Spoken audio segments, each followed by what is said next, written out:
crisis at the moment, but it's by no means the first time that we've been told to isolate and stop the spread of a deadly disease.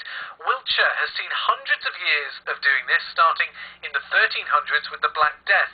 John Withington is a self-titled disaster historian. I love that title, disaster historian. And in his book, A Disastrous History of Britain, he details the many health crises that Wiltshire has seen.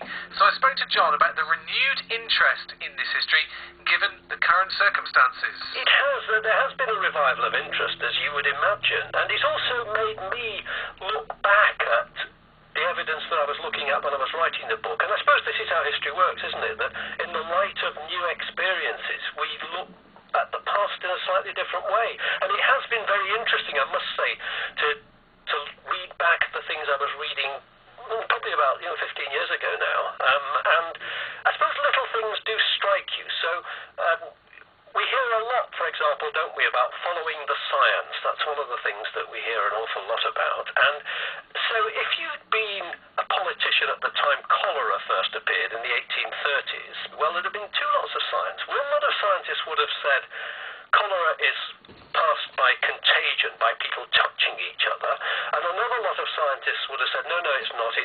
It's spread by infected air that's been infected by rubbish or by sewage, and actually both of those lots of scientists were wrong. So the science was all wrong. It was actually spread by contaminated drinking water. So the politicians have to take their decisions. Okay, they listen to the scientific evidence, but there is no such thing often as the science. So I think that's one of the things that struck me. And of course, cholera did affect Wiltshire. Wiltshire was fortunate. It managed to sidestep largely the first great cholera epidemic of the 1830s, but it was hit in the 1840s, late 1840s, when cholera returned. And one of the things I hadn't realised, I must confess, is that if you go back to that era, Salisbury was more densely populated than the big new industrial centres like Manchester and Bradford. Was it really? Wow. Astonishing, isn't it? Obviously, it had its elegant main streets, but behind those were slums, dirty, lacking in drainage, and they, of course, proved an ideal breeding ground for cholera and an ideal way to spread the disease. And as you mentioned in your book, there's kind of 300 years of plague that plagued England, wasn't there?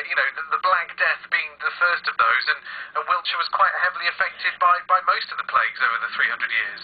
It was, yes. The Black Death, which appeared in 1348, possibly from Southampton, possibly from Dorset. One piece of evidence we have from Wiltshire is that more than half of the tenants living on estates owned by Glastonbury Abbey died.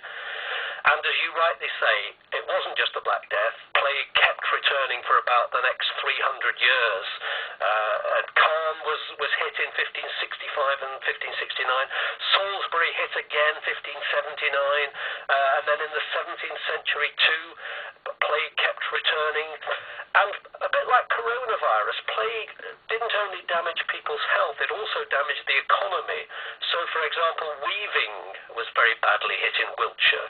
And a bit like what the Chancellor's done in the UK today, the local authorities in places like Salisbury, Devizes, Marlborough helped the people who were thrown out of work by the economic troubles that followed the plague. And part of the reason for that was they wanted people to stay at home. They didn't want them to go around looking for work, which they thought would spread the disease.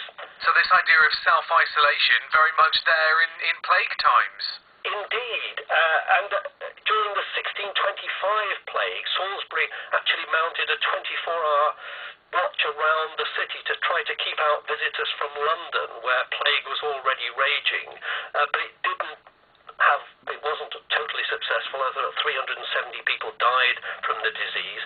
Of course, what people didn't know at the time was that plague was spread by rat's fleas.